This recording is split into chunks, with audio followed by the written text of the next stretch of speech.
హల్లెలూయా. యెషయా గ్రంథం 30వ అధ్యాయం చదువుకుందామండి. యెహోవా వాక్కు ఇదే, లోబడని పిల్లలకు శ్రమ, పాపమునకు పాపము కూర్చుకొనున్నట్లుగా వారు నన్ను అడుగక ఆలోచన చేయుదురు. నా ఆత్మ నియమింపని సంధి చేసుకొందురు. వారు నా నోటి మాట విచారణ చేయక, ఫరో బలము చేత తమ్మును తాము బలపరుచుకొనుటకు, ఐగుప్తు నీడను శరణజొచ్చుటకు ఐగుప్తునకు ప్రయాణము చేయుదురు. ఫలో వలన కలుగు బలము మీకు అవమానకరమగును. ఐగుప్తు నీడను శరణజొచ్చుట వలన సిగ్గు కలుగును.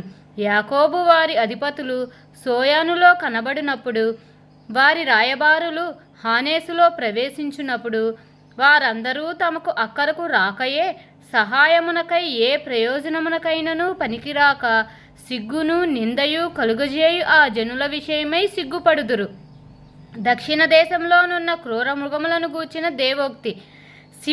సింహములను, సాములను, తాపకరమైన మిడనాగులను నున్న మిక్కిలి శ్రమ బాధలు గల దేశము గుండా వారు గాడిద పిల్లల వీపుల మీద తమ ఆస్తిని, ఒంటెల మూపుల మీద తమ ద్రవ్యములను ఎక్కించుకొని, తమకు సహాయము చేయలేని జనము నొద్దకు వాటిని తీసుకొని పోవుదురు.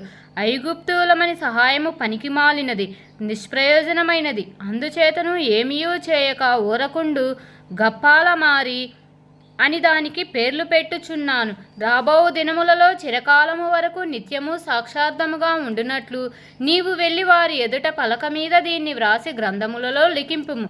వారు తిరగబడు జనములు, అబద్ధమాడు పిల్లలు, యెహోవా ధర్మశాస్త్రము విననొల్లని పిల్లలు.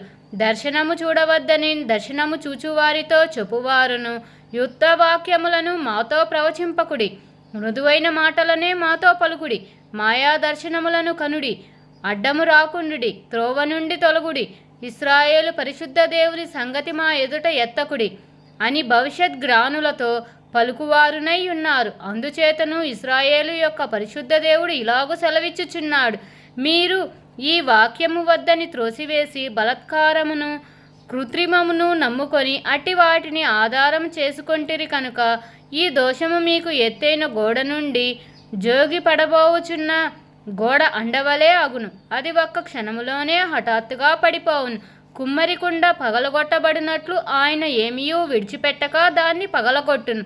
పొయ్యిలో నుండి నిప్పు తీయుటకు గాని, గుంటలో నుండి నీళ్లు తీయుటకు గాని దానిలో ఒక్క పెంకైనను దొరకదు. ప్రభువును ఇశ్రాయేలు యొక్క పరిశుద్ధ దేవుడునగు యెహోవా ఇలాగు సెలవిచ్చుచున్నాడు, మీరు మరలి వచ్చి ఊరకుండుట వలన రక్షింపబడెదరు. మీరు ఊడకుండి నమ్ముకొనుట వలన మీకు బలము కలుగును. అయినను మీరు సమ్మతింపక, అట్లు కాదు, మేము గుర్రములనెక్కి పారిపోవుదమంటిరి. కాగా మీరు పారిపోవలసి వచ్చెను. మేము వడిగల గుర్రములను ఎక్కిపోయేదమంటిరే.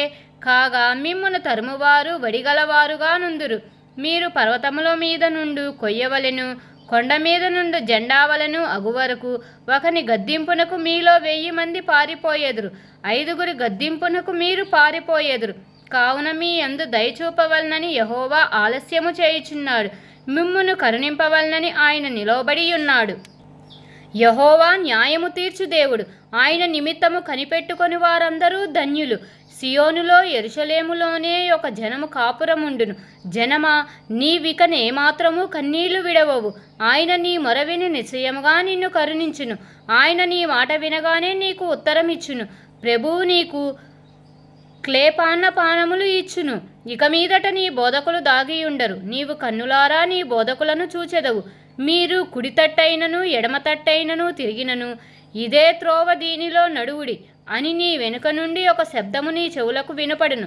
చెక్కబడిన మీ వెండి ప్రతిమల కప్పును, పోతపోసిన మీ బంగారు విగ్రహముల బట్టలను మీరు అపవిత్రపరుతురు. హేయములని వాటిని పారవేయుదురు. లేచి బొమ్మని దానితో చెప్పుదురు. నీవు నీ భూమిలో విత్తుటకు నీ గింజలకు కావలసిన వాన ఆయన కురిపించును. భూమి రాబడి అయిన ఆహార ద్రవ్యమిచ్చును. అది విస్తార సార రసములు కలదయ్యుండును. ఆ దినమున నీ పశువులు విశాలమైన గడ్డి బీళ్లలో మేయును. భూమి సేద్యము చేయు ఎడ్లును, లేత గాడిదలను చేటతోనూ జల్లెడతోనూ చెరిగి జల్లించి ఉప్పుతో కలిసిన మేత తిన్ను. గోపురములు పడు మహా హత్య దినమున ఉన్నతమైన ప్రతి పర్వతము మీదను, ఎత్తైన ప్రతి కొండ మీదను వాగులను నదులను పారును. యెహోవా తన జనుల గాయములు కట్టి వారి దెబ్బను బాగుచేయు దినమున చంద్రుని వెన్నెల సూర్యుని ప్రకాశము వలె ఉండును. సూర్యుని ప్రకాశము 7 దినముల వెలుగు ఒక దినమున ప్రకాశించినట్లుండును. ఇదిగో కోపముతో మండుచు దట్టముగా లేచు పొగతో కూడినదై యెహోవా నామము దూరం నుండి వచ్చుచున్నది. ఆయన పెదవులు ఉగ్రతతో నిండియున్నవి. ఆయన నాలుక దహించు అగ్నిజ్వాల వలె ఉన్నది. ఆయన ఊపిరి కుతికలలోతు వచ్చు ప్రవాహమైన నది వలె ఉన్నది. వ్యర్థమైన వాటిని చెదరగొట్టు జల్లెడతో అది జనులను గాలించును. త్రోవ తప్పించు కళ్ళెము జనుల దవడలలో నుండును. రాత్రి యందు పండగను ఆచరించున్నట్లుగా మీరు సంగీతము పాడుదురు. ఇశ్రాయేలునకు ఆశ్రయదుర్గమైన యెహోవా యొక్క పర్వతమునకు పిల్లన గ్రోవి నాదముతో ప్రయాణము చేయు వారికి కలుగునట్టి హృదయ సంతోషము కలుగును. యెహోవా తన ప్రభావం గల స్వరమును వినిపించును. ప్రచండమైన కోపముతోనూ దహించు అగ్ని జ్వాలలతోనూ పెలపెలయను గాలివాన వడగండ్లతోనూ తన బాహువు వాలుట జనులకు చూపించును.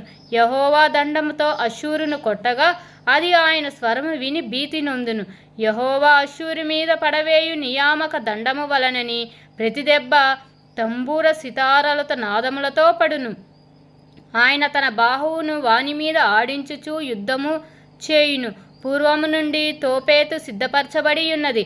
అది మొలేకు దేవతలకు సిద్ధపరచియున్నది. లోతుగాను విశాలముగాను ఆయన దాన్ని చేసి ఉన్నాడు.